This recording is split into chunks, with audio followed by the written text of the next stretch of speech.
people, welcome back to the YouTube channel. You already know what time it is. It's time for another video, baby. A Chelsea versus Aston Villa preview. It's good to be back home in the studio. It's not really a studio, but I'm going to lie to you and tell you it's a studio. It looks like a studio. Saj said it looks like a studio. We're going to call it a studio. I'm glad that the camera's in focus. You can't zoom in on my hairline.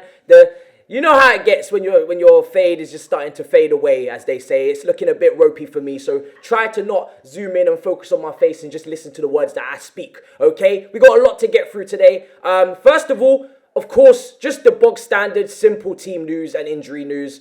For Aston Villa, luckily, thank our lucky stars, Buendia and Martinez, travelling back from Argentina. They're not available. I don't know what FIFA are doing. I don't understand the logic behind their decision making, but it helps the mighty Chelsea, so who really cares? But they're huge players. They both played in the last game, right mid, goalkeeper. Huge players in their team, spent money on them, and probably some of the best players in their squad in terms of impact. And you know, Buendia, last time he was up with Norwich, he finished in like top 3 for chances created. He was brilliant for Norwich in that team that got relegated. For Aston Villa, he came into the team and was just, you know, part of the replacement for Grealish. Championship Player of the Year as well. Championship Player of the Year, exactly. Very important fact, actually. So there you go. So that's a critical miss for that team. And obviously, Martinez, we know, one of the best goalkeepers last year in the league. Just pipped Mendy on clean sheets as well. Had a few more games played, but had a great season. Arsenal fans will be you know, cursing that they let that man go. So very big misses for Aston Villa. It should propel us and get us more confident to take the 3 points at Stamford Bridge. But we've got our own issues, don't we, ladies and gentlemen, that we have to discuss. And Kante, at this point, last couple of years, you know how it goes. He does pick up these little niggling injuries. It's like having a car with a lot of mileage. They've clocked up a lot and they're going to break down more often. That's what it is with Kante. He's been running the hard yards, covering every blade of grass. And now he's starting to have these issues, these little niggling injuries. It is what it is. He's 30 plus. It comes with the territory at this point. But with Pulisic, it is becoming a recurring theme. Stop celebrating. It's not funny. It's not good, Saj. It's a problem. I'm actually concerned. I put the tweet out today. I got lambasted by many Pulisic stands, maybe a lot of American Chelsea fans as well. But I'm here to have this discussion with you on YouTube. I feel like we're a community. I feel like this is a safe haven for us to talk, and you're not gonna screw me over here, and you're not gonna jump in and attack me. We're gonna have an honest conversation. Now let's talk about this, right? He's a very, very talented player. I keep saying this. You know, at his best form, in the peak of his powers, playoff Pulisic, whatever you want to call it, he gets goals. He's a goal scorer. You saw the composure against Real Madrid in the semi-final, the ability to round Courtois, to calm down, isolate the moment and put it in the back of the net. Most fouled player in the game against Porto was taking foul after foul. And that is where this injury came from against Honduras in the game for America.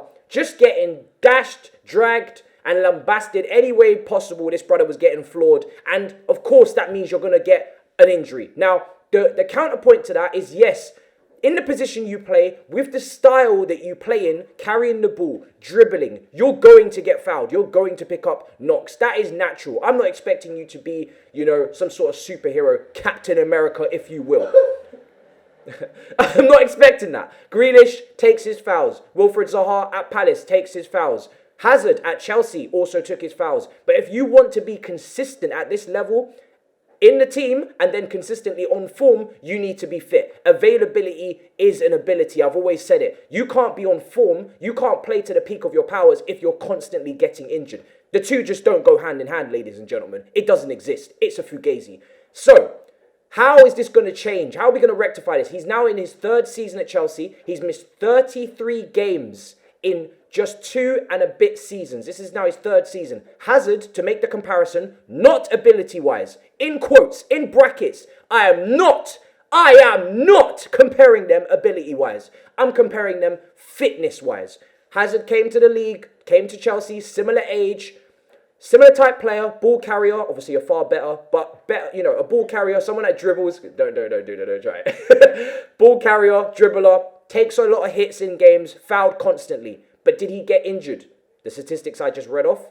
No. You know, in 7 seasons, he only missed 21 games, Eden Hazard, in comparison to Pulisic, 33 games in under 3 seasons. So there's a big gulf there in terms of games missed. Now, What did Hazard do when he got to Chelsea? He kind of developed. We remember the guy, he was a skinny, young Belgian kid, very talented, assisted against Wigan on his debut, I believe, had a great, first season and continued to rise and propel himself from there. But if you can see the lower half of Hazard's body, it did change. And I'm not talking about the burgers, I'm not talking about the McDonald's, the feasting and the eating, I'm talking about the calves, the bunda even, as Chunks says. Hey! Pause! I don't be watching another man's bunda, but when Yaya Toure, a Man City legend, writes an article for The Athletic over the Euros talking about Hazard's bunda and saying that he uses it to bash and crash off of opposition opponents when they come to challenge him. If you ever watched Hazard, he would always kind of leap off the ground and hit his backside off against an opponent's leg. It's funny, but it's true. So what, he went from slim fit to a BBW, yeah?